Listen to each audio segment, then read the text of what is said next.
Well, just so that you get a notion of what the mood is like in Tehran, Glenn, and thank you very much for inviting me. This morning, I've been busy with my colleagues in my department interviewing prospective PhD students.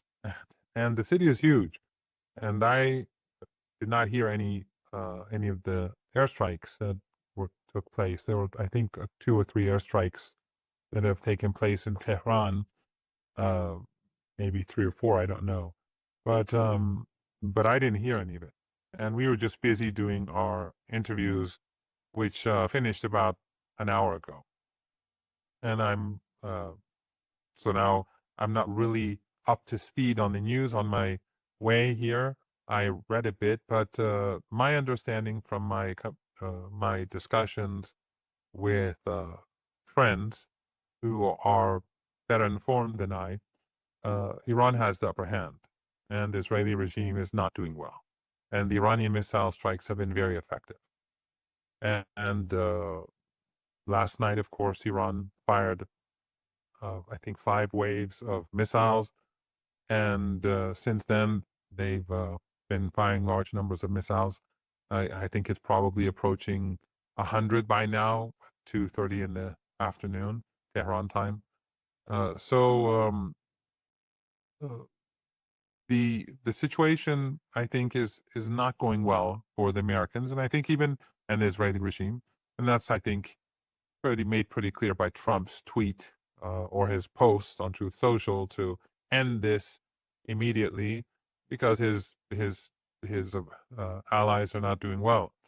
But this, I think, was an important event since the United States, obviously, in its negotiations with the Israeli regime and its proxies in the Lebanese government, it clearly had no intention of bringing about a ceasefire in Lebanon, and it just wanted to dismantle the resistance and allow the Israeli regime to maintain its presence in the country.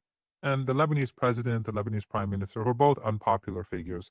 In the last parliamentary elections, where the Hezbollah allies did the best, the president, his people did, I think, got 1/3 of the votes of the Hezbollah coalition.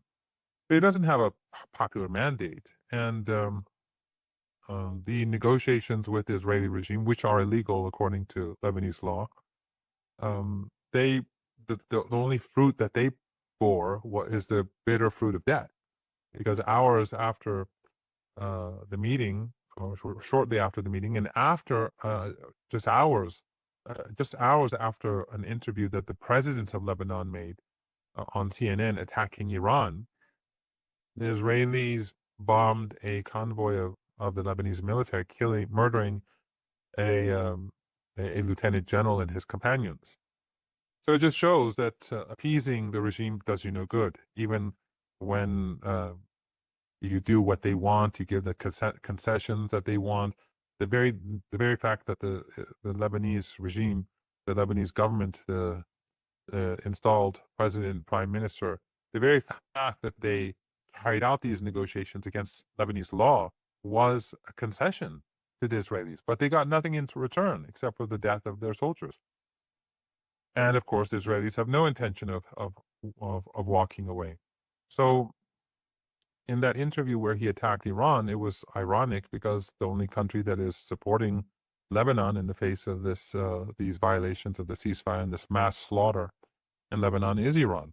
What the Lebanese government is doing in Lebanon is basically preventing the refugees from traveling around the country. They won't let them go to different parts of their own country. They're cornering them, and they're trying to make this sectarian. So uh, Western NGOs in Lebanon, Western embassies are encouraging their people not to allow the refugees, who are predominantly Shia, but the supporters of the resistance are from all religious backgrounds and from all walks of life.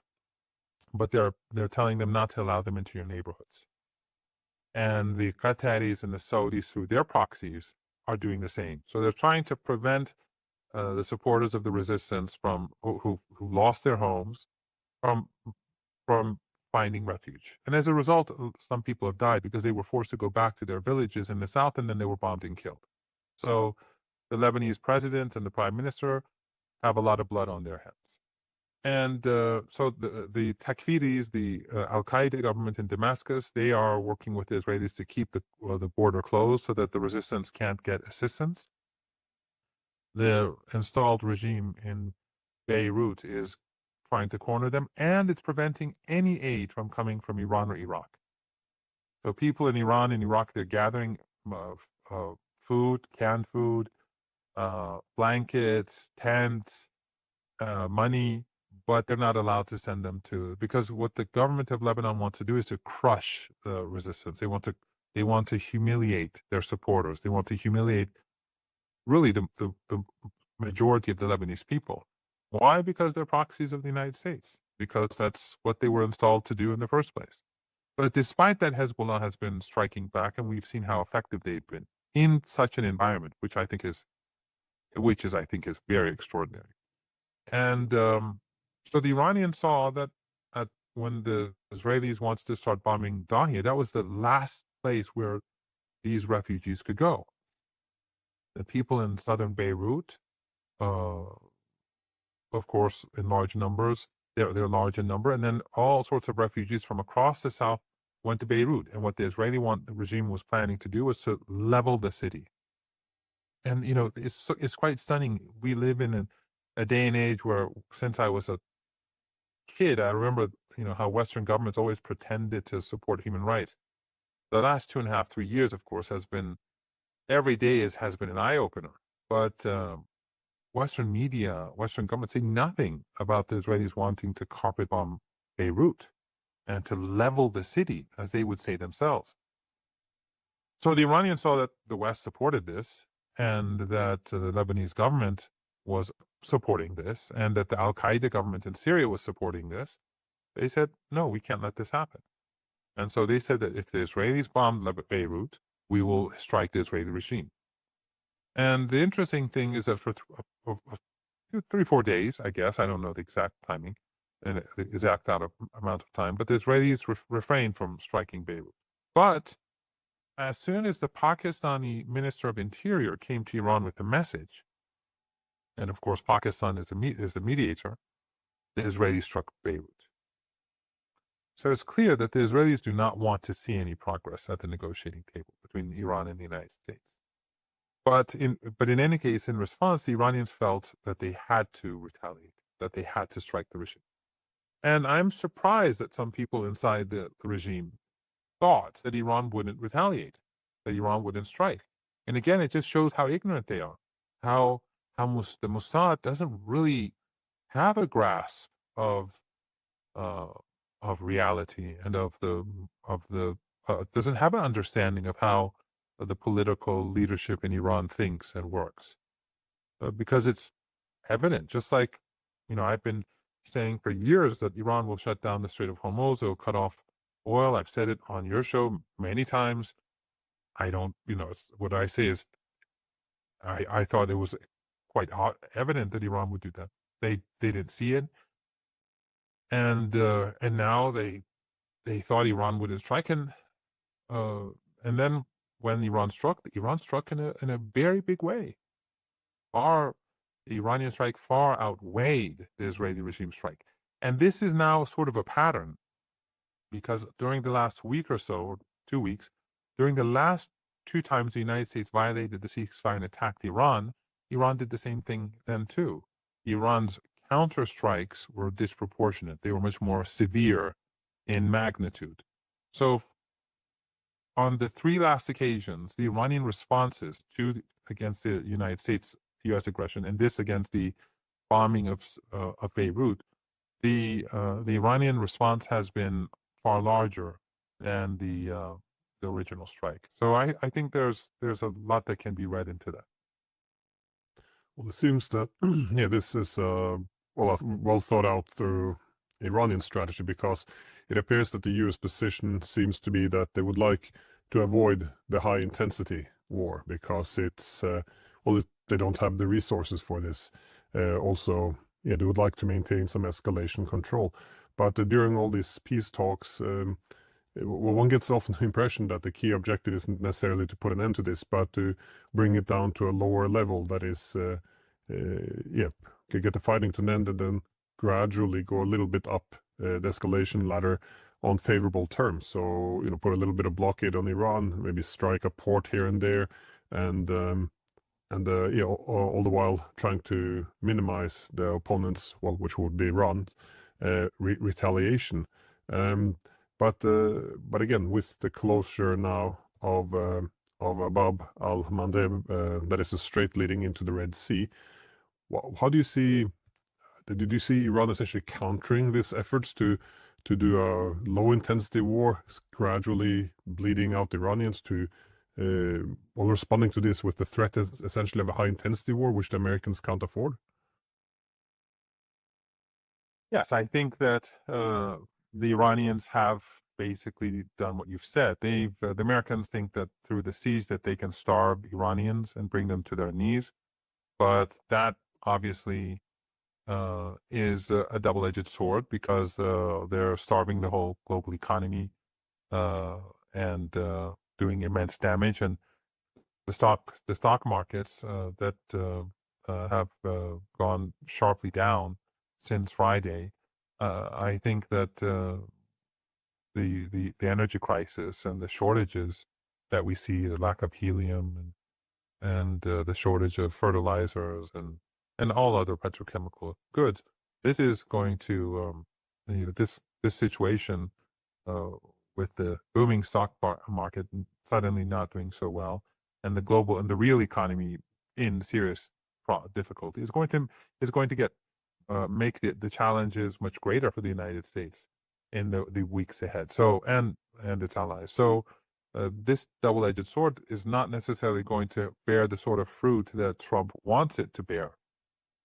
And on the other hand, as you rightly point out, they've been trying to carry out low-intensity strikes for a host of purposes, to discover Iran's capabilities, to weaken Iran, uh, to intimidate Iran. But I think Iran's responses in the last 2-3 weeks have been to intimidate the other side, to intimidate the Trump regime and the Netanyahu regime. And I think the Iranians have made it clear that they're fully prepared to restart the hot war. And this time around, it's going to be far more explosive. The Red Sea, as you rightly pointed out, is partially closed now. But this is sending a signal that if you push harder, then the Red Sea will be fully closed. The Persian Gulf is now closed because, as you know, every day the Iranians would allow roughly 25 to 30 ships to pass through. And for the last 2-3 days now, no ships are going through. This intensifies the ongoing crisis, and it creates greater pressure on the United States. And of course, Iran's military actions, as I said, send a very strong message. So I think this is just a series of miscalculations by the United States and its allies, and they still can't come to this recognition that they just can't defeat Iran. Yeah, well, about the stock market, I see that Trump took to Twitter and reassures everyone that he's mediating an end to the conflict between Israel and Iran.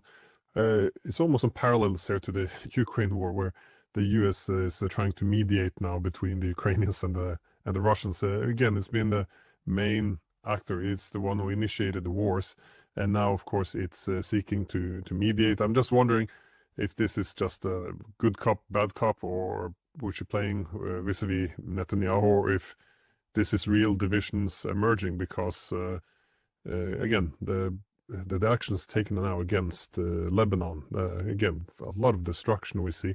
It's making it impossible for the U.S., even if it doesn't want peace, just to lower the tensions. It makes it very difficult for the U.S. to try to control the escalation ladder if the Israelis are going all out in, well, seeking to destroy not just Lebanon, but even going after the capital, Beirut. How do you see this relationship now between the U.S. and Israel? Is it just theater, or do you think there's something substantial happening here? Glenn, I think maybe I mentioned this last time that maybe I haven't, but uh, what Axios, which is completely unreliable, when Axios put out the comments made by attributes it to Trump about when he spoke with Netanyahu and effectively saying the world hates Israel, the world hates you, and all that. Are you crazy or are you f crazy and all that? Whether it was theater or not, I think it was sending a message because unlike we are nearing the anniversary of the 12-Day War.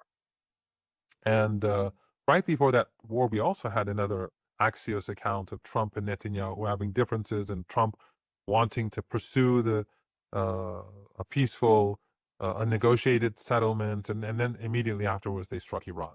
So obviously it was a lie. So nothing that Axios says should be taken at face value. But either he did say it or he didn't. It's really, to me, it's not really important. What is important is that this was published.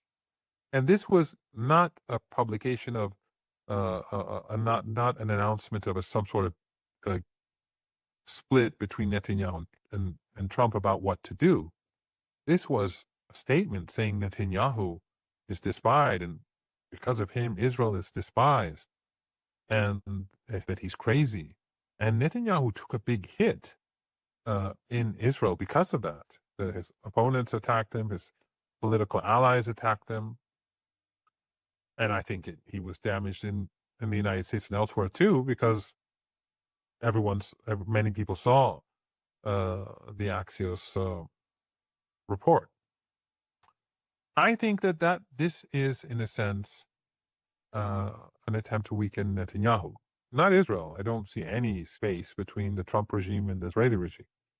But I do think that since the elections are approaching, maybe some Zionists in the United States, the Epstein class, the Zionists, the Israeli firsters, I think maybe some people among them want to get rid of Netanyahu because they see that the image of Israel is being destroyed. They see that Israel is being delegitimized in the eyes of the world, and that they need a facelift.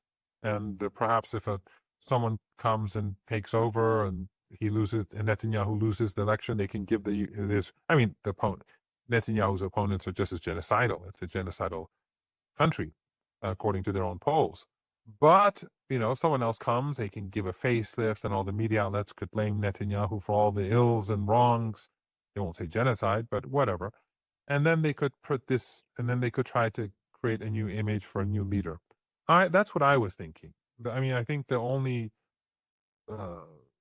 useful thing for the political regime in the United States and in Israel to come out of such a report, especially since apparently multiple sources gave this information to Axios. The only useful thing that can come out of this, from my understanding, is that sort of agenda.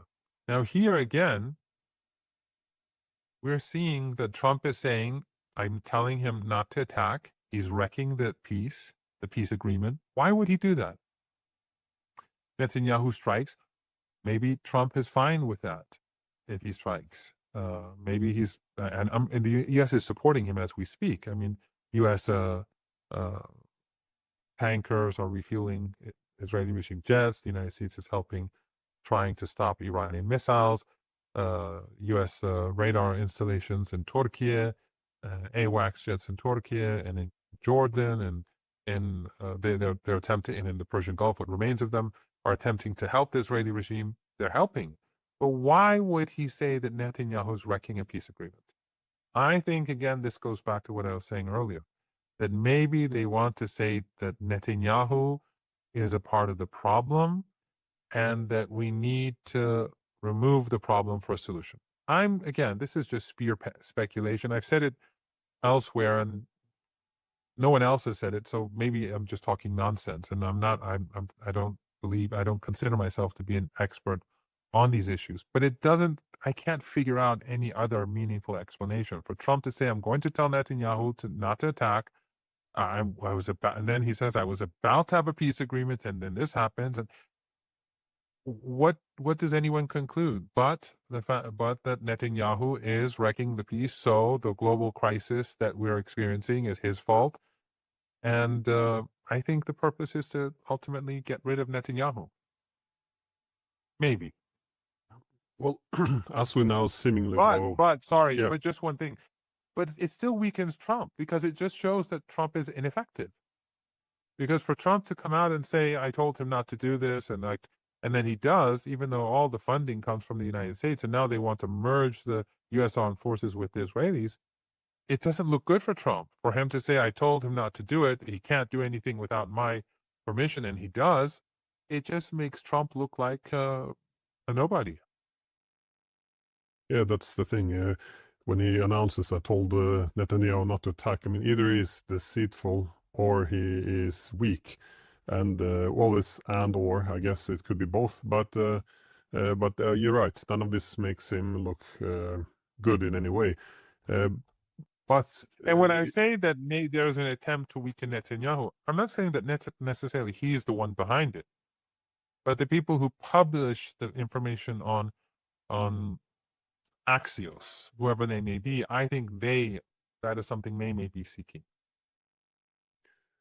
But what do you see Iran possibly doing now? Because Iran and Israel are now going back up the escalation ladder. We see some strikes today on some Iranian airports as well, and it's. But then, of course, a message has come out in which, yeah, Israel, well, allegedly Israel and the United States sent a message to Iran that there won't be any more attacks on Iran if Iran doesn't launch another attack on Israel. But again, none of this new ceasefire, which been quite a few by now, is premised kind of on the conditions then of the U.S. and Israel. That is, it doesn't mention that the Iranians won't continue their onslaught in Lebanon, and also the U.S. insists they will step up the blockade on Iran. Again, this is a targeting of Iranian ships. So are they essentially reshaping now what the ceasefire should look like? Because again, that's what I get from this kind of communications. Okay, we're not going to bomb Iran unless you don't bomb Israel, but all of these other variables which we added on top, that is the destruction of Lebanon, the blockade, all of this will of course be in place. But to what extent would this be acceptable to Iran? Because it looks as if this is an effort to again have escalation control. They escalate their tensions and they're allowed to set the conditions for whether how how the tensions should be lowered again. Well, Iran has changed the rules of the game by saying that you are not permitted to strike Lebanon. From now on, the Israeli regime knows that Iran is dead serious. And if the Iranians say tomorrow, first of all, I'm sure that if the regime attacks Beirut again, that Iran will strike Israel hard. I have no doubt about that. Whether there's a ceasefire now or not, that's another thing altogether. If the Israeli regime does it, they know what will happen now. And it won't be like one or two, or like they fired 2 or 3 rockets into Beirut. Iran fired 20 missiles, and they fired heavy missiles, and almost all of them hit their targets. And I think they fired mostly Khorram Shah 4 missiles, and almost every one of them hit their targets. So it must have been a devastating night last night for the Israelis.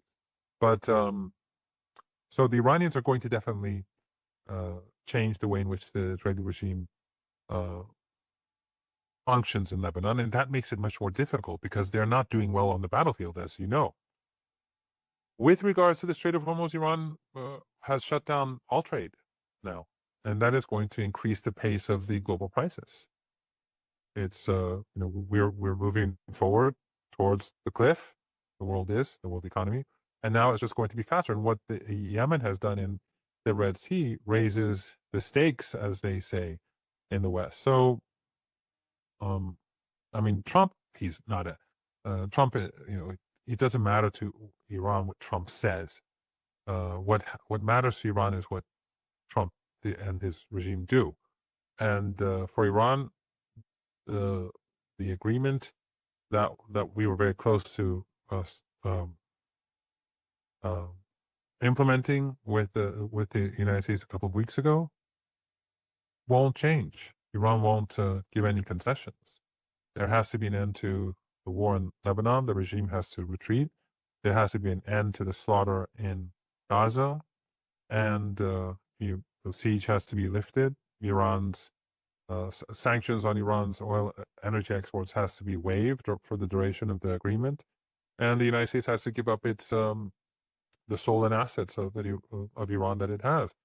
And Iran will open the Strait of Hormuz and allow traffic to return to the numbers that we saw before the war. That was what was agreed upon, and that is what Iran will accept. So Trump can say all he wants that I won't lift the siege until whenever, then there's no agreement.